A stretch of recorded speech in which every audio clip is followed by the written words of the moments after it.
যারা বারবার বানাতে গিয়ে ফেল হয়েছেন, আমার রেসিপিটা সম্পূর্ণ দেখলে তারা কিন্তু একবারই পেরে যাবেন ইনশাল্লাহ। আসসালামু আলাইকুম এভরিওয়ান, আশা করছি আল্লাহর রহমতে আমরা সবাই অনেক বেশি ভালো আছি। ফার্স্টে একটা ব্লেন্ডার জারের ভিতরে আমি 2টা ব্রেড দেখতে পাচ্ছেন ছিঁড়ে নিয়েছি, আর তার ভিতরে কিন্তু আমি দিয়ে দিচ্ছি দুধ। আর এই দুধটাকে কিন্তু আমি খুব ভালো করে জ্বালিয়ে ঘন করে তারপর কুসুম গরম থাকা অবস্থায় দিয়েছি। এখন স্বাদমতো চিনি দিয়ে 2টা ডিম ভেঙে নিব। আর হ্যাঁ, এই ব্রেডগুলো কিন্তু আমি নিজেই তৈরি করেছি, আপনারা চাইলে কিন্তু রেসিপি ইনশাল্লাহ দিয়ে দিব।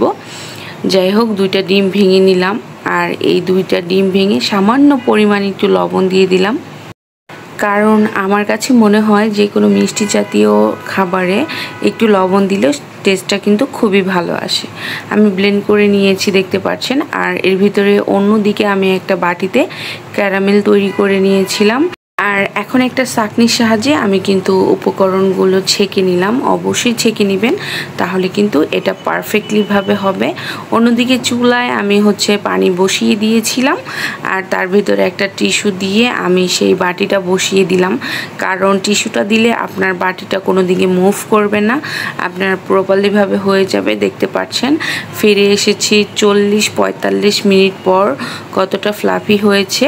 আর এখন আমি একটা টুথপিক দিয়ে টেস্ট করে নিলাম, দেখতে পাচ্ছেন একদম ক্লিন বের হয়েছে। এখন আমি এটাকে প্রায় 3 ঘন্টার মতো ফ্রিজে রেখে দিয়েছিলাম, আর এখন ফ্রিজ থেকে বের করে মোল্ড আউট করে নিচ্ছি। অবশ্যই ছুরির সাহায্যে চারদিকে একটু ছাড়িয়ে নেবেন, তাহলে কিন্তু খুব ইজিলি মোল্ড আউট হয়ে যাবে। আর এখন যে সময়টা, এটা কিন্তু সবারই বুকের ভিতরে ধুকপুকানি বেড়ে যায়, কারণ কারটা ভেঙে যাবে বা কারটা প্রপারলি হবে না সেটা কিন্তু বলা যায় না। কিন্তু মাশাআল্লাহ দেখুন আমার পুডিংটা কতটা সুন্দর এসেছে, কালারটা শুধু একবার দেখেন।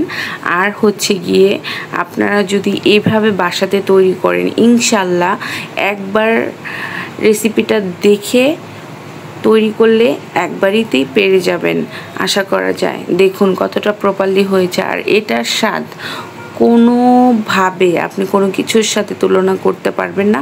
এটা এতটাই বেশি টেস্টি, এতটাই বেশি আমি বাসাতে একবার হলেও কিন্তু ট্রাই করবেন। আর এটা কিন্তু সব থেকে সহজ উপায় আপনাদেরকে দেখিয়ে দিলাম। যারা একদম পারেন না তারা কিন্তু এইভাবে করলে প্রপারলিভাবে পেরে যাবেন। আজকে কে কোথা থেকে আমার রেসিপিটা দেখছেন অবশ্যই কিন্তু কমেন্টের মাধ্যমে জানাতে ভুলবেন না। আর যারা আমার পেজটাকে ফলো দিয়েছেন তাদেরকে জানাচ্ছি মন থেকে শুকরিয়া। আর যারা করেনি ইনশাল্লাহ করে নেবেন। আজকে এ পর্যন্তই, আবারও হাজির হয়ে যাব নতুন কোনো রেসিপির সাথে। সে পর্যন্ত সবাই ভালো থাকবেন, আমার জন্য দোয়া করবেন। সবাইকে আসসালামু আলাইকুম।